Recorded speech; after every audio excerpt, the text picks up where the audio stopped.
अस्सलाम वालेकुम, welcome back to coffee with GFS.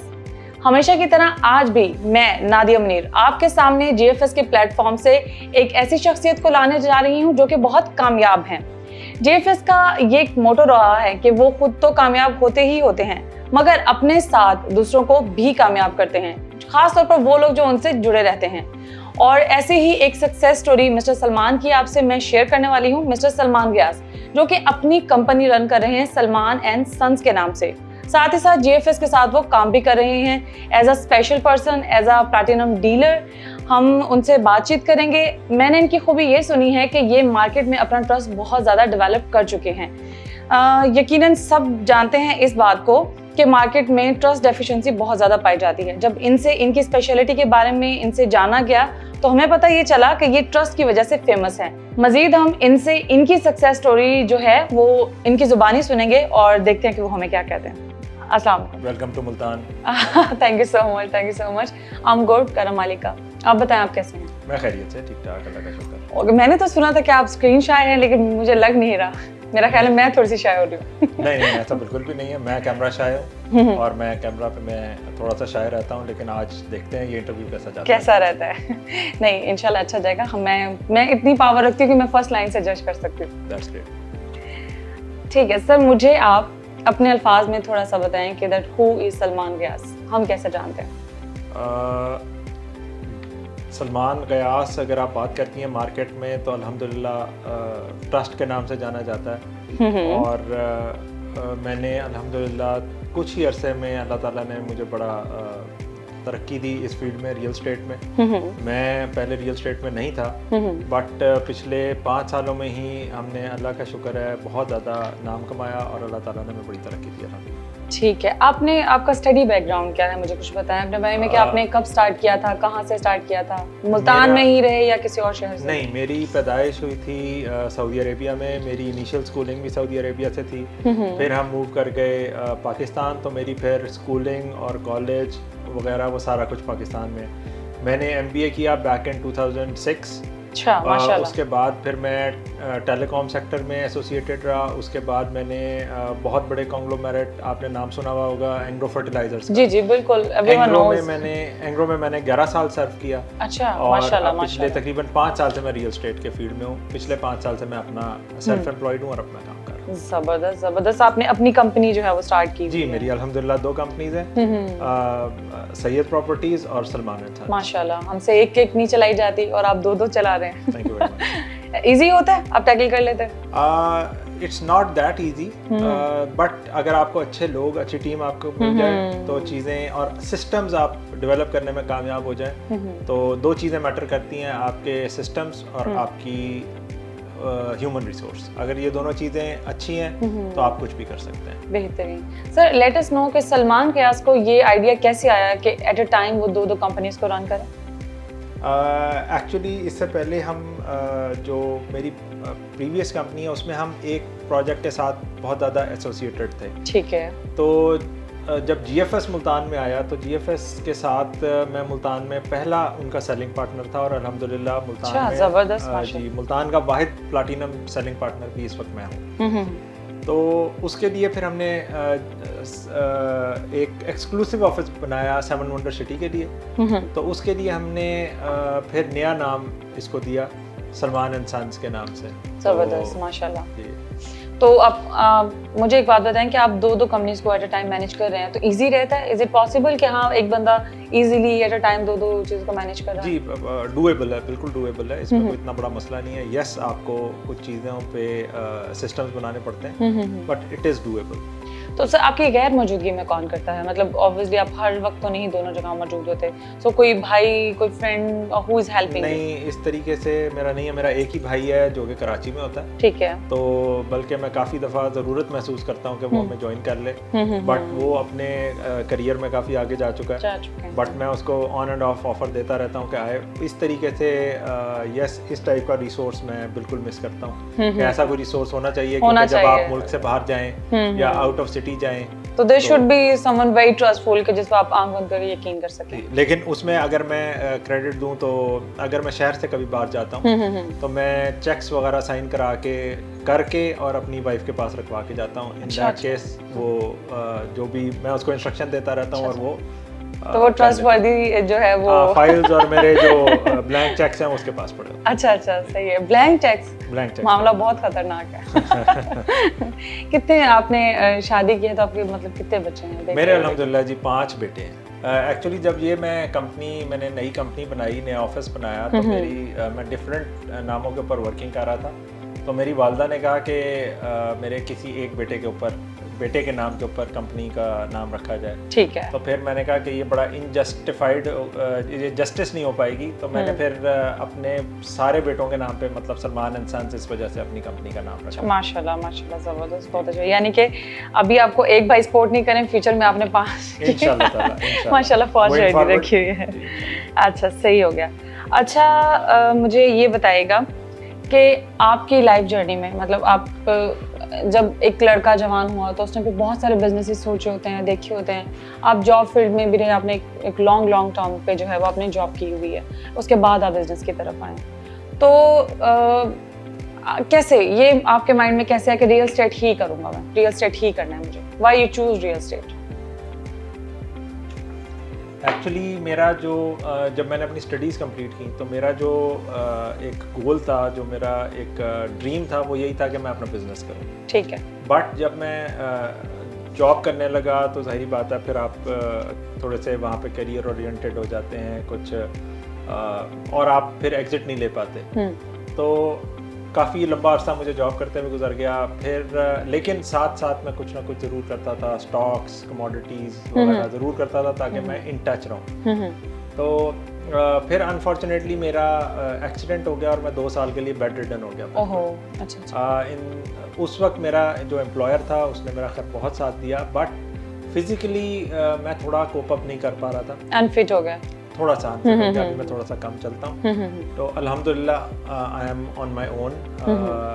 लेकिन थोड़ा सा फिटनेस थोड़ा सा इशू हो गया। तो फिर उसके अंदर मैंने काफ़ी सारे बिजनेसेस के ऊपर को स्टडी किया और मैंने देखा कि इस वक्त जो मेरी फिजिकल कंडीशन है उसके साथ कौन सा बिजनेस मैच करता है। तो रियल एस्टेट के अंदर आपको एट टाइम्स ज़्यादा भाग दौड़ नहीं करनी पड़ती, तो आपका कुछ रियल एस्टेट बैठ के हो जाता है। नहीं, जाना तो पड़ता है, बट लाइक बहुत ज़्यादा चलना फिरने को आप अवॉइड कर सकते हैं। हाँ। तो इस वजह से फिर मैंने इसको ऑप्ट किया, और जिस वक्त मैंने स्विच किया था टूवर्ड्स बिजनेस, उस वक्त ये बिज़नेस बहुत अच्छा था। आज बेशक थोड़ा सा इकोनॉमिक कंडीशंस और पॉलिटिकल अनरेस्ट की वजह से वो बात नहीं है, बट हमने इसको बहुत अच्छे वक्त में ज्वाइन किया था और इसने काफ़ी प्रॉफिट दिया। तो सर ये अभी क्योंकि आपने खुद भी बोला ना पॉलिटिकल सिचुएशन, आप ड्यूरिंग दिस पॉलिटिकल सिचुएशन अपने बिजनेस को कैसा देख रहे हैं? आपको क्या एक्सपेक्टेशन है? आपको लगता है ये जल्दी से कॉप अप कर जाएंगे, ये सिचुएशन ठीक हो जाएगी?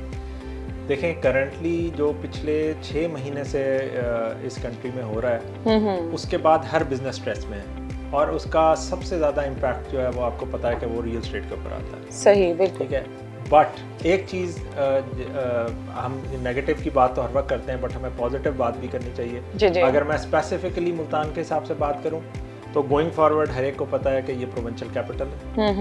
इन नेक्स्ट 3 to 4 years कोई भी गवर्नमेंट आ जाए, बिल्कुल ठीक है, इन्फ्लक्स यहाँ पे आना है।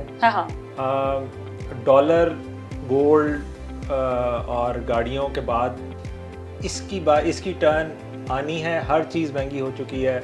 आप किसी भी कमोडिटी को देख लें, कपड़ा, जूता, एडिबल्स, हर चीज़ महंगी हो गई है। It's a matter of time, property भी आपकी महंगी मतलब आप कह रहे हैं रियल एस्टेट वाले चाहे वो ज़मीन भी जो है उसको भी महंगा कर देंगे। होनी चाहिए। और गरीब आवाम का क्या? ये तो आपके बिजनेस की बात है। ये इस बिजनेस की बात नहीं हो रही। गरीब हम तो इस वक्त जो मैं GFS के साथ जो मैं आके मिला, मुझे इनकी जो फिलॉसफी है ऑफ अफोर्डेबल हाउसिंग, ठीक है, और प्रोडक्ट फॉर मासेस। देखिए, मेरे बैक ऑफ माइंड में भी हमेशा ये था कि ख्वाहिश हर बंदे की होती है कि वो DHL में रहे, लेकिन हमारी जो मेजॉरिटी है शायद वो उसको अफोर्ड नहीं कर पाते। तो जो GFS का विजन है, जो इरफान वाहिद साहब का विजन है, मेरी इरफान वाहिद साहब से फ्रीक्वेंटली जब भी वो मुल्तान आते हैं या जब भी मैं कराची जाता हूँ तो हमारी सिटिंग्स होती हैं। तो उनकी जो फिलॉसफी है उससे मेरी फिलॉसफी मैच कर गई अच्छा। अफोर्डेबल हाउसिंग की। तो इस वक्त जिस प्रोजेक्ट के ऊपर मैं काम कर रहा हूँ तो मुझे इतना पता है कि वो सबसे कम रेट्स के ऊपर हाउसिंग प्रोवाइड कर रहे हैं मुल्तान में। ठीक तो है। इस वजह से मैं बड़ा कॉन्फिडेंट हूँ। GFS हाँ जी, सही हो गया। 7 vendor city okay, under the umbrella of GFS। मतलब कि हम ये कह सकते हैं आपका GFS के साथ एक्सपीरियंस भी बहुत अच्छा गया है, क्योंकि आपके अल्फाज से मैंने आइडिया लगाया। जी, मेरा इस वक्त जो अगर आप कहें तो हमारा 90% बिजनेस इस वक्त GFS के साथ है। जबरदस्त, ठीक है, तो दैट मींस कि हमारा एक्सपीरियंस इनके साथ बहुत अच्छा जा रहा है। अच्छा, मार्केट से GFS के लिए रिस्पांस अच्छा है? जी है, बिल्कुल है। और इनकी एंट्री बड़े राइट टाइम पे थी, बट इस वक्त थोड़ा सा ओवरऑल सिचुएशन को अगर आप देखें तो यस वो थोड़ा सा बिजनेस स्ट्रेस में है। बट हमारी बड़ी हाई होप्स है कि ये जो इनका मुल्तान वाला प्रोजेक्ट है ये आप देखेंगे कि ये सिग्नेचर प्रोजेक्ट होगा फ्यूचर का इंशाल्लाह। ऑब्वियसली सर, मेहनत की जाए और टीम में एम्पायर खड़ा किया जाता है, फिर उस पर दिन रात की मेहनतें हैं, और फिर आप जैसे बिजनेस पार्टनर्स जब इनके साथ जुड़ेंगे और सब मिलकर मेहनत कर रहे हैं तो फिर project I don't think so कि वो फिर कामयाब नहीं होगा इंशाल्लाह। और वैसे भी ये I think this is the sole project in Multan, अभी तो पहला मतलब प्रोजेक्ट ही है जी, ऐसे ही है, और इंशाल्लाह जल्द कामयाब भी होगा। क्योंकि अभी कुछ दिन पहले ही इरफान साहब ने जो है वो कंटेनर्स गिफ्ट किए हैं अपने पार्टनर्स को। जी, और उसी दिन अनाउंसमेंट हमारी कुछ कार्स की भी की हैं, वो हमें अच्छा, इंशाल्लाह ताला विद इन नेक्स्ट 2 वीक्स। हमें भी कोई मशवरा दे, हम भी पार्टनर बन जाएं इरफान साहब के। आप ऑलरेडी पार्टनर हैं। नहीं, कुछ इस तरह के पार्टनर्स कि हमें कंटेनर्स भी दे दिए जहाँ फिर हमें गाड़ियाँ मिलें। आप जॉब एग्जिट करें, ठीक उसके है, बाद आपको ये वाले ट्रैक के ऊपर आप होंगे। उसके बाद आप डीलर बन जाए। जी बिल्कुल। अच्छा, सही हो गया, जबरदस्त। ओके सर, सो आपके साथ बातचीत तो बहुत अच्छी जा रही है। मुझे ये बताइएगा, क्योंकि बिल्कुल भी फील नहीं हो रहा कि आप कैमरा शाय मैं आप पूरे इंटरव्यू में बताने वाली कि आप कैमरा शाय थे, अब नहीं है। मुझे बताएं कि बात कैमरा की चली है तो YouTube, आप रियल एस्टेट की दुनिया में YouTube को कैसे देखते हैं? देखिए, अगर इसका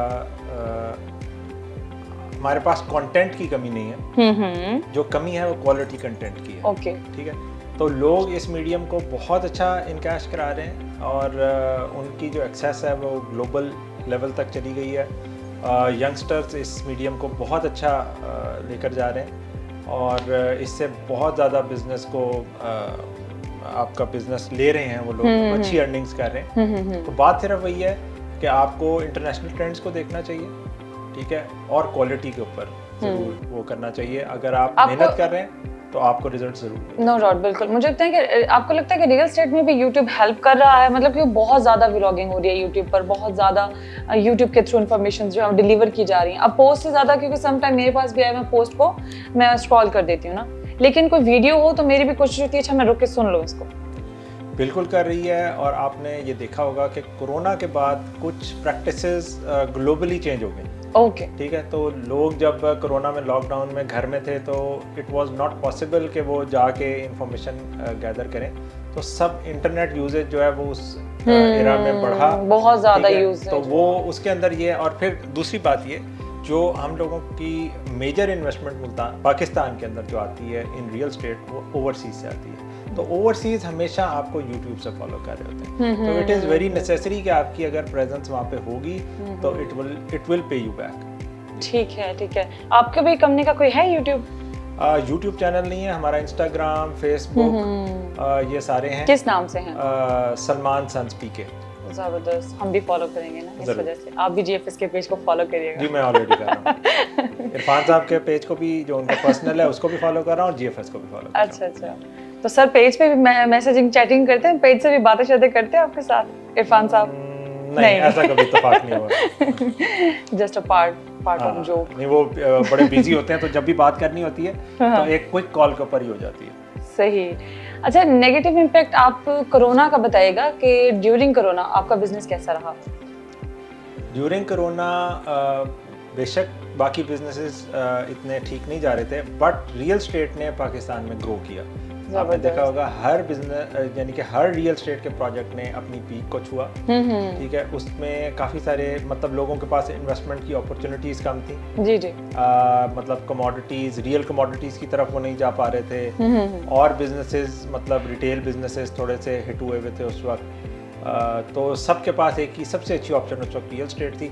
तो मेरे अपने अंदाजे और मेरी अपनी राय के मुताबिक रियल स्टेट ने कोरोना के एरा के अंदर इन 2 सालों में ग्रो किया, बहुत अच्छा ग्रो किया। बहुत अच्छा ग्रो किया। सही है। तो उससे पहले इतना ग्रो नहीं था इसका, इतना नहीं था इसको? अच्छा था बट मतलब अगर आप इसको कंपेयर करें बाकी बिजनेसेस से कोरोना के दिनों में, तो रियल स्टेट जो है वो बेहतर रहा। सही, बेहतरीन हो गया। अच्छा सर, मुझे बताएं कि एट अ टाइम आप दो कंपनीज रन कर रहे हैं ना, तो सो एंड सो मैं इस बात से वाकिफ़ हूँ, आगाह हूँ कि आप एक अच्छा सा हमें जवाब देंगे और अच्छा सा सजेशन देंगे। एक है वन मैन शो, ठीक है, the second option is a team work. तो टीम वर्क और वन मैन शो, इसमें से आप किसको प्रेफर करते हैं? आपको क्या लगता है, टीम मिलेगी तो एक चीज़ ज़्यादा बेहतरीन चलती है, या फिर एक ही बंदा हाँ जी मैं कर लूँगा? देखें, मैंने बहुत सारे मॉडल्स को स्टडी किया, मैं बहुत सारे अपने जॉब के एरा के अंदर भी बहुत सारे लोगों के साथ एसोसिएटेड रहा। मैंने वन मैन शो भी देखे जो बहुत अच्छा परफॉर्म कर रहे हैं, बट टीम के साथ किसी चीज़ का कंपैरिजन नहीं है। आपको टीम डेवलप करनी पड़ती है, टीम डेवलप करनी चाहिए, ठीक है। वन मैन शो ठीक है, एक बंदा है, उसके पास इतनी मतलब ऐसा स्किल सेट है और इतनी उसके पास एनर्जी है कि वो कर रहा है, बट उसको कौन रिप्लेस करेगा फ्यूचर में? इन दैट केस मतलब अगर उसके साथ कोई हेल्थ इशू हो जाता है या कुछ और हो जाता है तो कौन करेगा? तो अगर आपके सिस्टम्स इन प्लेस हैं, अगर आपकी टीम अच्छी है, तो आप हो चाहे ना हो, आपका बिजनेस जो है वो ऑटो पे चलता है। Means you suggest team work, you prefer team work? Absolutely. आपकी कंपनी का टीम वर्क कैसा जा रहा है? मेरी कंपनी का टीम वर्क अल्हम्दुलिल्लाह बहुत अच्छा जा रहा है। सही। तो आप हमें अपनी टीम में, आप अपनी कंपनी में बुलाकर कब लंच और डिनर करवा रहे हैं? Any time. हम सिर्फ 1 किलोमीटर दूरी है, आप मुल्तान आएंगे तो हम आपको दावत देते हैं, आप मेरे ऑफिस ज़रूर तशरीफ लाएं। हम स्पेशल इनविटेशन पर आएंगे, आपको बहुत स्पेशल जो है वो इनविटेशन देना पड़ेगा। मैं आपको ज़रूर दूंगा। हम आएंगे, हम जाएंगे और हम अपनी टीम के साथ जाएंगे, अपना कैमरा भी लेकर आएंगे। श्योर। सर, आप क्या पैगाम देना चाहेंगे यूथ को बिजनेस के हवाले से? देखें ना, बहुत जल्दी ग्रो किया जाता है, जितनी जल्दी एक यंगस्टर जो है वो बिजनेस स्टार्ट करते हैं उसे जल्दी खत्म कर देते हैं, और बहुत जल्दी हिम्मत हार जाते हैं, वो उसको फेलियर में कंसीडर कर लेते हैं। आपको इस सिचुएशन में यंगस्टर्स को क्या मशवरा देना? देखें, इन करंट सिचुएशन अगर कोई यंगस्टर, सबसे पहले तो ये कि आपको थोड़ी सी नो हाउ होनी चाहिए वर्किंग एनवायरनमेंट की, ठीक है। आपका प्लानिंग फेज बहुत अच्छा होना चाहिए। सही। आप अच्छा प्लान करें, उसके बाद आप में पेशेंस होनी चाहिए। जी। ज़रूरी नहीं है कि आप पहले दिन से स्टार्ट हो जाएं, आपका कुछ बैकअप ज़रूर होना चाहिए। 5-6 महीने की पेशेंस आप ज़रूर रखें। कि पहले दिन ही आप इरफान वाहिद बन जाए। 2 महीने के बाद आप या 3 महीने के बाद आप कहें मैं वाइंड अप करता हूँ, मुझे सक्सेस नहीं मिल रही, तो नंबर 1 पेशेंस। कुछ एटलीस्ट मैं कोई भी मेरे पास अगर कोई मशवरा लेने आता है तो मुझसे हमेशा ये कहता हूँ कि जो रनिंग एक्सपेंसेस हैं आपके, आप एक साइड पे पार्क कर दें 6 महीने के, ठीक है, अपने आप बिजनेस स्टार्ट करें, ताकि आपको रनिंग एक्सपेंसेस वगैरह का प्रॉब्लम ना हो। बिल्कुल ठीक है। और 6 महीने के बाद आप देखें कि आप कहाँ स्टैंड करते हैं, तो उसके बाद अल्लाह ताला, और आप मेहनत करते रहें तो अल्लाह ताला उसका आसानी करने वाली ज़ात है। बिल्कुल, बेशक, बेहतरीन, नो डाउट। ऐसा ही है कि अगर मतलब जाहिर बात बिजनेस तो सब्र ही मांगता है। अगर आप में इतने गट्स हैं कि आप अपना बिजनेस स्टार्ट कर सकें, तो फिर इतने गट्स भी होने चाहिए कि आप सो मुश्किलात को बर्दाश्त करें, सस्टेन कर सकें। और रिजल्ट्स तो हमेशा लॉन्ग टर्म्स पे होते हैं ना, शॉर्ट टर्म पे तो रिजल्ट्स कभी भी नहीं होते। तो अगर आपको इरफान वाहिद बनना है या सलमान गयास और सलमान एंड सन्स का मालिक बनना है, तो फिर आपको थोड़ा पेशेंस दिखाना पड़ेगा। आपकी हॉबीज क्या? मेरी हॉबीज ऑफ रोडिंग। करंटली मेरी हॉबीज ऑफ रोडिंग है। जब मैं आज से कुछ अर्सा पहले तक मैं पेट्स काफ़ी ज़्यादा पसंद करता था, लेकिन जब से मेरे बच्चे हुए हैं तो कुछ एक आधा बच्चा एस्मेटिक है, तो मैंने पेट्स ख़त्म कर दिए और मैं सिर्फ ऑफ रोडिंग, और उसमें मेरे बेटे मेरे साथ होते हैं। अच्छा। हाँ जी, बेशक वो छोटे हैं, पूरी फौज जाती है। हाँ अल्हम्दुलिल्लाह। अच्छा, माशाल्लाह। कि कम उम्र है अभी बच्चे, तो ऑब्वियसली छोटे स्कूल गोइंग है मेरे। 4 बच्चे स्कूल गोइंग हैं और एक अभी इन्फेंट है, छोटा है। ठीक हो गया। अच्छा, मुझे कोई इवेंट बताएं, कोई ऐसा इंसिडेंट बताएं, अच्छा और बुरा, क्योंकि आई थिंक कि आपकी ज़िंदगी का सबसे बुरा इंसिडेंट तो आपका एक्सीडेंट ही है। जी, मैंने वो आपसे जिक्र किया। हाँ, ऐसे ही है। और कोई अच्छा इवेंट बताएगा मुझे, ये एक्सीडेंट बताएगा, बट वो कॉज ये हुआ कैसे? सिंपली मेरी एक कॉन्फ्रेंस थी, मैं टर्की जा रहा था, मेरा वीज़ा स्टैम्प हो चुका था। आफ्टर 2 डेज़ मेरे ख्याल से मैंने जाना था, तो मैं शॉपिंग मेरी कंप्लीट हो चुकी थी, तो कार में मैं बैठने लगा हूँ, तो अक्रॉस द रोड मुझे जाना पड़ा। तो मैं अपनी फैमिली को कार में बिठा के और सिंपली मैं रोड क्रॉस कर रहा था। ठीक है। और बच्चे उसमें रात के वक्त रैश ड्राइविंग करते आ रहे थे और उन्होंने मुझे हिट किया, तो मेरी टांग के कोई 32 पीसेस हो गए थे। Are you serious? जी। तो उसके बाद मैं बेड रिडन हो गया 2 साल के लिए। तो उसमें मेरा एक मैसेज मैं आपके तवज्जुह से ये भी देना चाहूँगा कि अपने बच्चों को 18 साल से पहले हमें व्हीकल्स नहीं देनी चाहिए। नहीं देनी चाहिए। हालांकि हम भी 18 साल से पहले ड्राइविंग शुरू की, लेकिन मैंने अपने बच्चों को यही कोशिश की है कि मैं 18 साल से पहले कोई उनको व्हीकल हैंड ओवर ना करूँ, ताकि अगर किसी का भी नुकसान हो तो उसकी लाइफ चेंज हो जाती है। बिकॉज़ जिम्मेदारी तो ये पेरेंट्स की ही बनती है, रिस्पॉन्सिबिलिटी उनकी है। उनकी एक गलती जो है वो बहुत सारे हमें सोसाइटी में इस चीज़ को ज़रूर प्रमोट करना चाहिए कि हम अपने बच्चों को ना। देखो, नो डाउट, मैं अगले दिन देख रही थी, if I am not wrong, बच्चा 13 साल से ज़्यादा नहीं हो सकता, पॉसिबल नहीं है। मैक्स एज 14 होगा और वो सिविक ड्राइव कर रहा है और उसके साथ 4 बच्चे और बैठे हुए हैं। ये बहुत मतलब फनी बात दिखती है। 5 उन बच्चों की लाइफ तो स्टेक पे है ही है, बट जो भी ऑन रोड है उसकी लाइफ की स्टेक। बिल्कुल। ठीक है, तो इस चीज़ को हमें ज़रूर वो करना चाहिए हर। एट लास्ट आप जेएफएस के पेज से इरफान भाई से कुछ कहना चाहें उनको, कुछ कोई मशवरा, कोई सजेशन, कोई अगर आपका अच्छा एक्सपीरियंस है उसके थ्रू कुछ भी कहना चाहें? इरफान भाई को यही मैसेज है कि सर, हम आपको जब आप मुल्तान आते हैं तो हमें बड़ी एक पॉजिटिव वाइब आती है, तो अपना मैक्सिमम हम एक्सपेक्ट करते हैं आपके विज़िट्स मुल्तान में। जब आप आएंगे तो आप हमें अपने साथ खड़ा पाएंगे और इंशाल्लाह ताला हम आपके साथ हैं, कंधे से कंधा मिला के इस प्रोजेक्ट को हम कामयाब करके दिखाएंगे। Okay sir, thank you very much. Thank you so much. जी नाजरीन, हमारे साथ सलमान गियास साहब मौजूद थे और ये जीएफएस के प्लेटफॉर्म पे जो है वो मुल्तान से कनेक्टेड हैं। मुल्तान सैमुंडर सिटी के प्रोजेक्ट पर ये इरफान वाहिद साहब के साथ काम कर रहे हैं, उनकी कंपनी के साथ काम कर रहे हैं। मोइन अख्तर साहब जो यहाँ पर सीनियर हैं, हेड कर रहे हैं, उन सब के साथ इनका एक्सपीरियंस है। सो इन्होंने अपना जीएफएस के साथ इस प्लेटफॉर्म के थ्रू जितना अर्न किया, जो इनको प्रॉफिट मिले, जैसा भी इनका बिजनेस रहा, वो सब इन्होंने हमें बताया, उस सब से आगाह किया और यंगस्टर्स को भी मशवरा दिया है कि वो भी पैशनेट इनकी तरह ही होकर काम शाम करें और फिर कामयाबी की तरफ जाएं। एक नई शख्सियत, एक और कामयाब शख्सियत के साथ अगले शो में फिर से आपको मिलेंगे। तब तक अपनी होस्ट नादिया मुनीर को इजाज़त दीजिए। अल्लाह ने के बाद।